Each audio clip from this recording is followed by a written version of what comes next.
They say love is blind, but when you love luxury handbags, business class flights, and five-star dinners, love might just be a little more selective.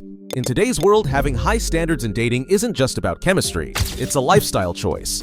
But what's the real cost of dating someone who expects the finer things in life? Do high standards scare potential partners away, or do they actually attract the right ones? Let's dive into the untold truth about high standards and how they can make or break your love life. The price of loving the finer things in life. Let's be real, dating someone with high standards can feel like you're constantly auditioning for a role in their life. From fancy dinner reservations to designer gifts and weekend getaways, the cost, both financially and emotionally, can be steep. It's not just about money either. It's about time, effort, and the pressure to keep up. For someone who values luxury and top-tier experiences, mediocre effort feels like rejection. But there's a flip side. People with high standards often come with ambition, confidence, and a strong sense of identity. They know what they want, and they're not afraid to ask for it. This can be refreshing and inspiring, especially for someone who also values personal growth. However, the downside is when standards become expectations, and relationships start feeling transactional. That's when the emotional connection gets lost in the chaos of lifestyle performance. In the end, the real price isn't the money you spend. It's how much of your authentic self you're willing to sacrifice just to meet someone else's bar. Do high standards scare people away or attract the right ones? The phrase, "you're too much," gets thrown around a lot when someone has high standards. But what does that even mean?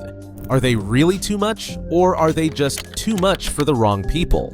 High standards tend to act like a filter. They repel those who aren't ready to rise to the occasion, but they can also attract those who already meet or exceed them. It's true, some people get intimidated. They assume high standards equal high maintenance, but others are drawn to it.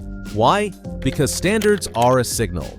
They show that you value yourself, your time, and your energy. You're not just dating for fun, you're dating for purpose.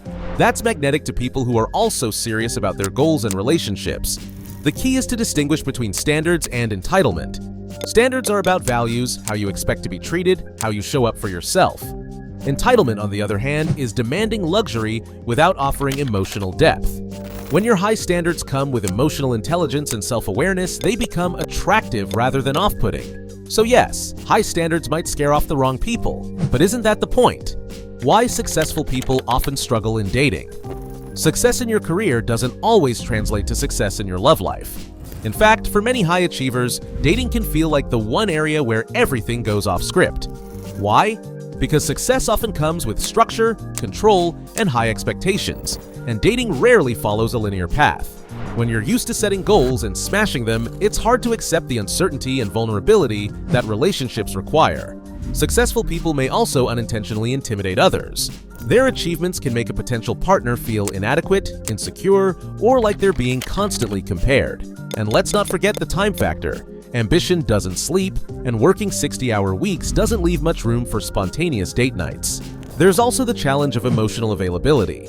A person who's all in on their career might struggle to be fully present in a relationship.